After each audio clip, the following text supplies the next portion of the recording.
اعوذ باللہ السمیع العلیم من الشیطان اللعین الرجیم بسم اللہ الرحمن الرحیم الحمد للہ رب العالمین والصلاة والسلام علی سید الانبیاء والمرسلین سیدنا و نبینا و شفیع المذنبین ابی القاسم محمد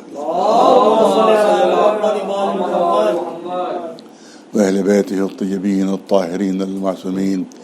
أما بعد فقد قال الله سبحانه تبارك وتعالى في كتابه المبين وهو أصدق القائلين يا أيها الرسول بلغ ما أنزل إليك من ربك وإن لم تفعل فما بلغت رسالته والله يعصمك من الناس. صلوات بھیجنے پر محمد. گزارش ہے ایک مرتبہ سورہ حمد اور 3 مرتبہ سورہ اخلاص کی تلاوت فرما کر جناب سید ضمیر حسن رضوی صاحب مرحوم ابن جناب سید نذیر حسین رضوی صاحب مرحوم ان کی روحوں کو ایصال ثواب فرما دیں. جن مرحوم کے یہ ایصال ثواب کی مجلس سے جناب ضمیر حسن رضوی صاحب یہ بہت ہی مشہور نوحہ خواں رہے ہیں لکھنؤ میں. تقریباً سن 1975 سے لے کر 1995 تک لکھنؤ کی معروف انجمن غنڈ مظلومیہ کے صاحب بیاض رہے ہیں اور یہاں انہوں نے اپنی نوحہ خوانی کے جو ہے وہ پرچم جو ہے وہ نصب کیے ہیں. اس کے بعد یہ بمبئی چلے گئے اور بمبئی میں بھی انہوں نے نوحہ خوانی میں پوری اپنی زندگی گزار دی ہے اور صاحب بیاض رہے. لہذا وہی اہل بیت ہیں، اہل بیت کے چاہنے والے، مولا کے چاہنے والے، ان کے ایصال ثواب کی مجلس ہے. ماہ ذی الحجہ ہے، اس مہینے کی بھی بہت اہمیت ہے اور بہت عظمت ہے اور بہت شرف ہے. بے انتہا مناسبتیں ہیں اس ماہ مبارک میں، بہت مناسبتیں ہیں. ایک پہلی مناسبت تو یہ ہے کہ مولا علی اور شہزادی کونین کا عقد ہوا اسی ماہ میں. دوسری مناسبت یہ ہے کہ حج بھی ہے اسی ماہ میں اور جناب اسماعیل اور جناب ابراہیم کی قربانی کو قبول فرمایا اللہ نے، وہ بھی ایک بہت بڑی عید ہے. یہی ماہ وہ ہے جس میں بعض روایتوں کے مطابق ہمارے 10 امام علی نقی الاسلام کی ولادت ہوئی ہے. 15 ولادت کی تاریخ ہے. اسی طرح سے یہی مہینہ ہے کہ جس میں عید غدیر ہے جو عید اکبر کہلاتی ہے. عید اللہ الاکبر، عید غدیر ہے جو ہمارے لحاظ سے سب سے بڑی عید ہے. اسی ماہ مبارک میں عید مباہلہ ہے. اسی ماہ مبارک میں سورہ حلقہ نازل ہوا ہے اور سورہ دہر نازل ہوا ہے. اسی ماہ مبارک میں آیت تطہیر نازل ہوئی ہے جو عصمت محمد آل محمد پر بہترین دلیل ہے. اسی ماہ مبارک میں آیت ولایت نازل ہوئی ہے. انما ولیکم اللہ ورسولہ والذین آمنوا الذین یقیمون الصلاۃ ویؤتون الزکاۃ وہم راکعون. یہ اسی ماہ ذی الحجہ میں نازل ہوئی. تو اگر آپ دیکھتے جائیں تو مسلسل اس میں عیدیں ہیں، مسلسل عیدیں اس میں ہیں اور بے انتہا مبارک تاریخیں اس میں ہیں. لیکن کیونکہ ایک مولا کے چاہنے والے کی اور مولا کائنات کے غلام کی ایصال ثواب کی مجلس ہے، میں نے اس آیہ کریمہ کو اختیار کیا ہے کہ جو عید اللہ الاکبر کہلاتی ہے، یعنی عید غدیر، اور جس میں یہ آیہ کریمہ نازل ہوئی یا ایھا الرسول بلغ ما انزل علیک من ربک. بہت پہلو ہیں اس میں اور بے شمار لطیف نکتے ہیں اس میں. بلغ ما انزل علیک من ربک، اے رسول اس بات کی آپ تبلیغ کر دیجئے، اس بات کو آپ پہنچا دیجئے جو ہم نے آپ پر بہت پہلے نازل کیا ہے. ما انزلہ ہے، یہ ماضی کا صیغہ ہے، یہ پاسٹ ٹینس ہے. یہ انزلہ یعنی کبھی پہلے ہم نے آپ پر نازل کیا ہے. تو اب یہ کون سا دن تھا، کون سا موقع تھا، کون سا محل تھا کہ جب رسول اللہ کو یہ حکم ملا اور اس کے بعد پھر غدیر کے دن کو تاکید کی گئی کہ آج کے دن جو بہت پہلے آپ پر ہم نے حکم نازل کیا تھا وہ آج آپ اس کی تبلیغ کیجیے، اس کو آج پہنچائیے. تو اب جب قرآن مجید کی تلاوت کی تو ہمیں یہ ملا کہ جب رسول اللہ معراج پر تشریف لے جاتے ہیں، حضور سرور کائنات محمد مصطفیٰ صلی اللہ علیہ وسلم، نعرہ حیدری، معراج پر تشریف لے گئے تو اس وقت وہاں کے اوپر قرآن میں آیت موجود ہے کہ اوحا الی عبدہ ما اوحا، مجھے ہمیں اللہ اعلان فرما رہا ہے کہ مجھے اپنے بندے کے اوپر جو وحی نازل کرنا تھی وہ نازل کر دی۔ ماں کا جو کلمہ ہے اس کے معنی ہوتے ان نون، جو نہیں معلوم ہو، یعنی جو دنیا کو خود کی خبر نہ ہو۔ ہم نے ایسی چیز کی وحی کی ہے کہ جس کی خبر صرف رسول کو ہے اور رسول کے علاوہ کسی اور کو وہ خبر نہیں۔ اب صرف بہت توجہ چاہوں گا، خاص طور سے جو ہمارے پڑھے لکھے ناظرین جو ہیں وہ جس کو سن رہے ہیں دیکھ رہے ہیں ان کی توجہ چاہوں گا۔ 63 سال کی عمر میں رسول اللہ کو صرف 2 مرتبہ کلمہ ماں سے خطاب کیا گیا ہے، صرف 2 مرتبہ۔ ایک تو وہی معراج کے موقع پر کہ اوحا الی عبدہ ما اوحا، ہم نے اپنے بندے کے اوپر جو وحی کرنا تھی وہ کر دی، ماں کے ذریعے سے، میم الف ماں، اس کے ذریعے سے قدرت نے اعلان فرمایا۔ اب سال پر سال گزرتے جا رہے ہیں، زمانے پر زمانہ گزرتا جا رہا ہے، مسلمان حیران ہے کہ آخری کون سی وحی تھی کہ جو معراج کے موقع پر نازل فرمائی، جو کعبہ قوسین ادنیٰ کے موقع پر اللہ نے نازل فرمائی ہے۔ تو یہ لفظ ماں ہے کہے کے لیے، راز کب کھلا جب غدیر میں پہنچنے سے پہلے رسول اللہ کے اوپر یہ حکم نازل ہوا کہ بلغ ما انزل الیک من ربک، ہم نے جو معراج کے موقع پر تمہیں وحی کی تھی آج وہ پہنچانے کا دن آ گیا ہے۔ اس کا مطلب یہ ہے یہ معراج نہیں تھی بلکہ مقصد غدیر کی تبلیغ کا دن تھا، وہ جو معراج کہا جاتا ہے۔ ایک صلوات بھیجے من محمد۔ اور اس کے بعد پھر رسول اللہ تشریف لے جاتے ہیں میدان غدیر میں۔ غدیر آج بھی آپ دیکھیں تو بالکل ویران رہا ہے، جبکہ اتنی آبادی بڑھ چکی ہے، کم از کم 100 گنا آبادی ہو گئی ہوگی اس زمانے سے کہ جس وقت یہ غدیر کا واقعہ ہوا ہے۔ آج سعودی عرب میں 100 گنا آبادی بڑھ گئی ہوگی، لیکن آج بھی وہ علاقہ اتنا ہی ویران ہے کہ جیسے آج سے 1400 سال پہلے تھا۔ اب بہت توجہ سے بات سنیے، جو کرنا چاہتا ہوں ایک بہترین دلیل ہے جو پیش کرنا چاہتا ہوں۔ اب رسول اللہ وہاں پر تشریف لے آئے، انتظار ہوا کہ جو پیچھے رہ گئے ہیں وہ آ جائیں، جو آگے بڑھ گئے ہیں ان کو واپس بلا لیا جائے۔ مجمع پورا جمع ہو گیا۔ اب رسول اللہ نے فرمایا کہ مجھے ممبر چاہیے ہے۔ رسول نے فرمایا مجھے ممبر چاہیے۔ اب حکم رسول، اب جتنے اصحاب کرام تھے چاہنے والے تھے وہ ادھر دوڑے ادھر دوڑے، ادھر گئے ادھر گئے۔ اب نہ آس پاس کوئی گاؤں نہ دیہات نہ کوئی آبادی، ممبر ملے تو کہاں سے ملے؟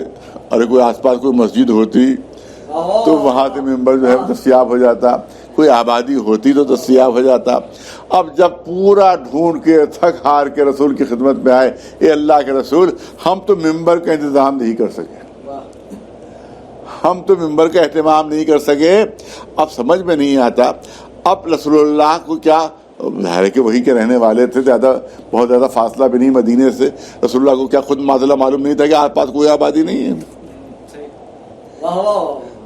کہ ان کو معاملہ علم نہیں تھا کہ یہاں ممبر نہیں مل پائے گا ان کو؟ لیکن جب پورے تھک ہار کے اصحاب کرام رسول کی خدمت میں آئے اور آ کر معذرت کی، اپنی معذوری کا اظہار کیا کہ ہم تو ممبر نہیں فراہم کر سکے، رسول نے فرمایا میں بتاتا ہوں ممبر کیسے بناؤ۔ یہ اللہ کے رسول آپ کو اتنا دوڑانے کی کیا ضرورت تھی؟ پہلے ہی بتا دیتے۔ ارے پہلے ہی بتا دیتے ممبر ایسے بنا لو کہ آپ کو معذلہ علم نہیں تھا کہ آس پاس سے کہیں ممبر فراہم نہیں ہو پائے گا۔ لیکن شاید رسول اپنے اصحاب کو یہ بتانا چاہتے ہیں کہ دیکھو جب میرے بغیر بتائے ہوئے تم ممبر نہیں بنا سکتے تو صاحب ممبر کو میرے بغیر بتائے کیسے بنا سکتے؟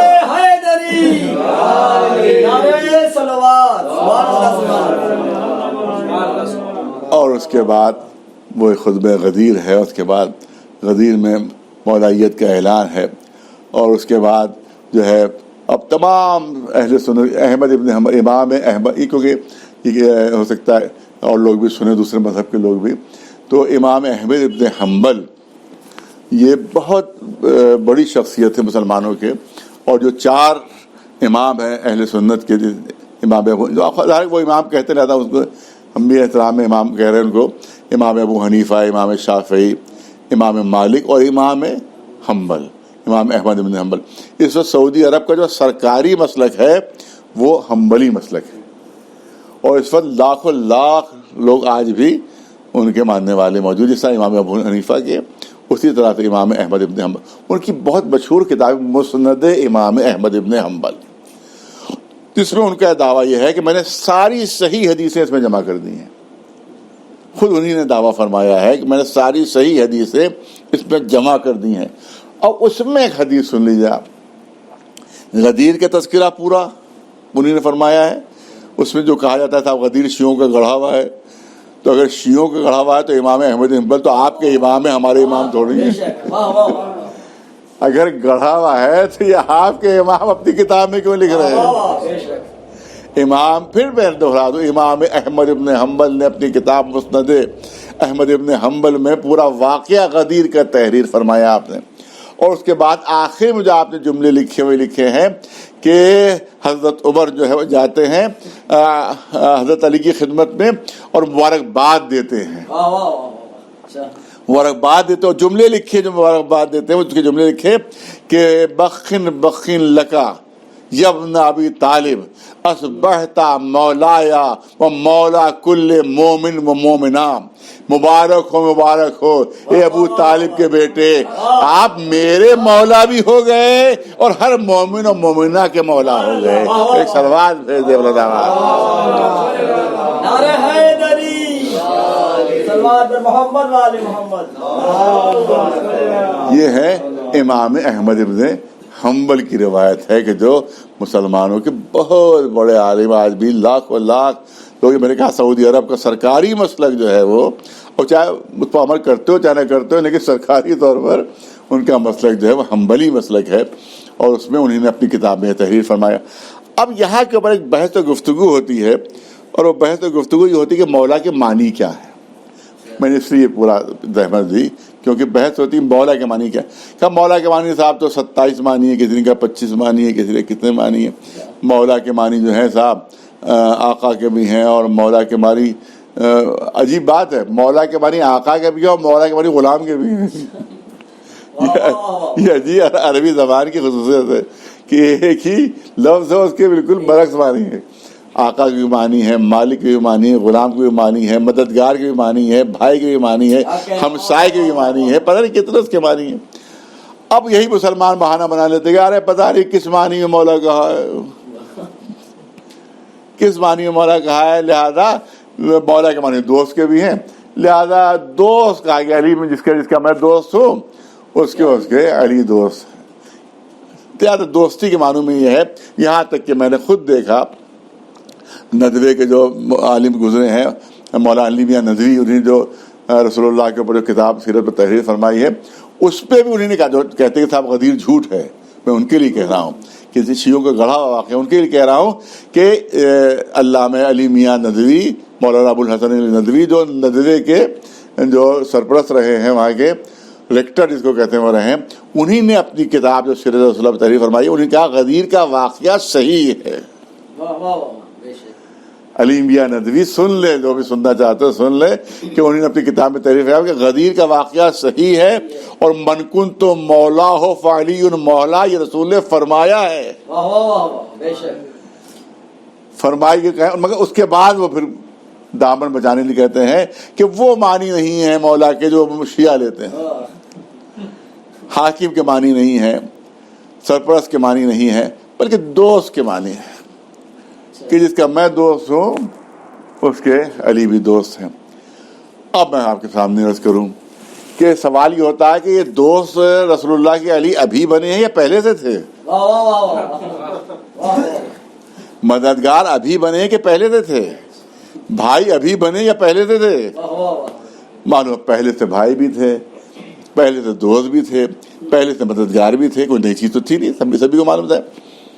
اب میں آپ کو عربی کا نقطہ آپ کے سامنے پیش کروں کہ عربی زبان میں جو افعال ناقصہ کہلاتے ہیں وہ اس وقت استعمال ہوتے ہیں جب کوئی نئی چیز ہو جائے، کوئی نئی چیز واقع ہو جائے، کوئی چینج آ جائے، کوئی تبدیلی آ جائے۔ اور کوئی نئی چیز واقع ہو تو عربی میں افعال ناقصہ استعمال ہوتے ہیں، جیسے کانا، اصبحا، امسا، ظلا، باتا، یہ تمام ہیں سب، اس کو تو پورا بیان نہیں کرنا ہے، صرف مثال کے طور پر. تو یہ اصبحا یا امسا جس سے اصبحتو بنا ہے، یہ وہاں پر استعمال ہوتا ہے کہ جب کوئی نئی چیز واقع ہو. تو مثال میں پیش کروں آپ کے سامنے، جیسے کوئی بہت بڑا امیر ہے اور معلوم ہے کہ وہ ایک دم سے دیوالیہ ہو گیا، فقیر ہو گیا. ہوتے ہیں واقعات کبھی کبھی. معلوم پرانے زمانے تو معلوم جہاز بھیجا انہیں نے اپنے تجارتی مال کا، سارا مال اس میں لگا دیا، معلوم جہاز ڈوب گیا. معلوم ابھی لکھپتی تھے، ابھی پیسے کے محتاج ہو گئے. ایک دن میں ہو سکتا ہے. تو اس وقت کیا کہا جائے گا کہ اصبح الغنی فقیرا. دیکھیے بہت ہی ایک علمی نکتہ ہے جو پیش کرنا چاہتا ہوں تاکہ آپ جو سنے تو زیادہ اس کو کنوینس ہو جائے. اس لیے بات پہ کروں کہ اصبح الغنی فقیرا، اصبح کا لفظ کہ جو مالدار تھا وہ فقیر ہو گیا. جو مالدار تھا وہ فقیر ہو گیا کہ وہ پہلے مالدار تھا، ایک ہی 2 دن میں وہ فقیر ہو گیا. اسی طرح سے کوئی بیچارہ غریب ہے، ایک دم سے اس کی لاٹری کھل جائے، معلوم اب 10 لاکھ کی لاٹری کھل گئی، 20 لاکھ کی لاٹری کھل گئی. اس نے لیا تھا 2 روپے کا ٹکٹ اور ایک دم سے لاٹری کھل گئی. تو اب کیا کہا جائے گا؟ اصبح الفقیر غنیا، یعنی دیکھتے دیکھتے ایک فقیر جو تھا وہ مالدار بن گیا. تو جب چینج آئے، کوئی نئی بات ہو، کوئی تبدیلی ہو، تب یہ اصبحا کا لفظ استعمال کیا جاتا ہے عربی زبان میں. یہ نہیں کہا جائے گا کہ اصبح الفقیر فقیرا، ایک فقیر بن گیا. وہ تو پہلے ہی سے فقیر ہے. بہت توجہ، وہ تو پہلے ہی سے فقیر ہے. فقیر کیا بن گیا؟ وہ تو پہلے ہی سے. اصبح الغنی غنیا نہیں کہا جائے گا، معنی غلط ہے. کہ امیر ہو گیا، وہ تو پہلے ہی سے امیر ہے. تو یہ بات غلط ہو جائے گی. لہذا جب چینج آئے، نئی بات ہو، تب کہا جاتا ہے اصبح عربی زبان میں. لہذا یہ جو خلیفہ ثانی استعمال فرما رہے ہیں کہ اصبحت مولایا و مولا کل مومن مومنہ، آپ ہمارے مولا ہو گئے. تو مجھے یہ بتائے کہ نہ اس سے دوست مراد ہو سکتا ہے کیونکہ دوست تو پہلے سے ہیں، نہ ہمسایہ مراد ہو سکتا ہے کیونکہ ہمسایہ تو پہلے سے ہے، نہ مددگار مراد ہو سکتا ہے کہ مددگار تو پہلے سے ہے، نہ بھائی مراد ہو سکتا ہے، بھائی تو پہلے سے ہے، نہ دوست مراد ہو سکتا ہے، دوست تو پہلے سے ہیں. خود خلیفہ ثانی اقرار کر رہے یہ تمام چیزیں تو پہلے سے تھی، آج آپ ہمارے مولا بھی بن گئے.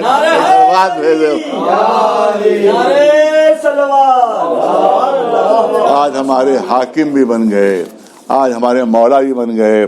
یہ واضح اس مبارکباد ہی سے ثابت ہو جاتا ہے. ہمیں کہیں اور دلیل لے جانے کی ضرورت ہی نہیں کہ کہیں ہم اور دلیل پیش کریں. خود ان کی مبارکباد ثابت کر دیتی ہے کہ مولا کے معنی حاکم کے ہیں، مولا کے معنی سرپرست کے ہیں. اور اب یہاں کے اوپر علامہ غزالی ان کی مشہور کتاب ہے سر، اب اس سے زیادہ 5-7 منٹ لوں گے، اس سے زیادہ نہیں. ان کی بہت مشہور کتاب ہے سر العالمین. علامہ غزالی اہل سنت کے بہت بڑے عالم ہیں. آج بھی کوئی بھی تھوڑا سا پڑھا لکھا ہو وہ ان کے نام کو جانتا ہے اور واقف ہے، اچھی طرح سے واقف ہے علامہ غزالی. بلکہ یہاں تک بعض لوگوں نے لکھ دیا، یہاں تک لکھا ہے میرے پاس حوالے اس کے موجود ہے کہ اگر سلسلے نبوت ختم نہ ہوا ہوتا رسول اللہ کے بعد اور نبی آ رہے ہوتے تو غزالی ضرور نبی بنتے ہیں. یہ خود اہل سنت علماء نے لکھا، شیعہ علماء نے لکھا ہے، اہل سنت علماء نے لکھا ہے بعض نے کہ اگر سلسلے نبوت ختم نہ ہوا ہوتا اور نبی آ رہے ہوتے اب تک تو غزالی بھی نبی بنتے ہیں. اتنا بڑا مرتبہ ان کا، خود اہل سنت کی نگاہوں میں اتنا بڑا مرتبہ ہے. انہوں نے سر العالمین میں تحریر کیا ہے پورا واقعہ غدیر کا. اس کے بعد ان کی مبارکباد تحریر کی ہے کہ انہی نے مبارکباد دی اور اس پہ لکھا ہے کہ انہی نے علی کو اپنا حاکم مانا. بے شک، سبحان اللہ، اپنا حاکم مانا. اس کے بعد جو جملے ہیں جس کو شکایت کرنا ہو غزالی ہی سے شکایت کرے جائیں گے. اس کے بعد کے جملے معذرت کے ساتھ کرنا چاہتا ہوں، وہ جملے یہ ہیں. بعد میں وہ لکھتے ہیں اپنی سر العالمین کتاب میں، اس کا حوالہ صفحہ صدر میرے پاس سب موجود ہے، کہ اس میں لکھتے ہیں لیکن بعد میں حکومت کی ہوس ان پر غالب آ گئی اور اپنے اس عہد کو جو علی سے کیا تو بھول گئے اور حکومت کی لالچ میں خود بن بیٹھے اور علی کو محروم کر دیا. ایک صلوات بھیجے محمد. یہ ایک اہل سنت کا بہت بڑا عالم لکھ رہا ہے. تو اب ظاہر کے بعد انہوں نے بہت ہی تحقیق کے بعد لکھی ہوگی, اس سے زیادہ عرض کرنے کا موقع نہیں ہے. لیکن اس کے بعد آخری جملے میں یوں عرض کروں کہ مولا علی کو ہاتھوں پر بلند فرماتے ہیں رسول اللہ اور دعا مانگتے ہیں کہ وال من والا و عاد من عادا, اے اللہ اسے دوست رکھنا جو علی کو دوست رکھے, اور اسے دشمن رکھنا جو علی کو دشمن رکھے. 1,20,000 کے مجمع میں مسلمانوں کے رسول اللہ اعلان فرما رہے ہیں اور بار بار پوچھ رہے ہیں کہ میری آواز سن رہے ہو کہ نہیں سن رہے ہو, کیونکہ بعد میں کوئی بہانہ نہ کر دے کہ ہمیں سنا ہی نہیں دیا. جب بار بار یہ بھی اقرار لیتے تھے, یہ بھی تاریخ میں آپ دیکھ لیں, بار بار رسول اللہ اقرار لیتے تھے کہ کیا تم مجھے سن رہے ہو کہ نہیں سن رہے, میری آواز آ رہی نہیں آ رہی. تب تک سب کہتے تھے بلا یا رسول اللہ, اب آپ کی آواز آ رہی ہے, آپ کی آواز آ رہی ہے, ہم آپ کو سن رہے ہیں. اور اس کے بعد رسول اللہ نے دعا مانگی پالنے والے, اسے دوست رکھنا جو علی کو دوست رکھے, اور اسے دشمن رکھنا جو علی کو دشمن رکھے. وَخْذُلْ مَنْ خَذَلَ, جو علی کو چھوڑ دے کہ اللہ تو اسے بھی چھوڑ دینا.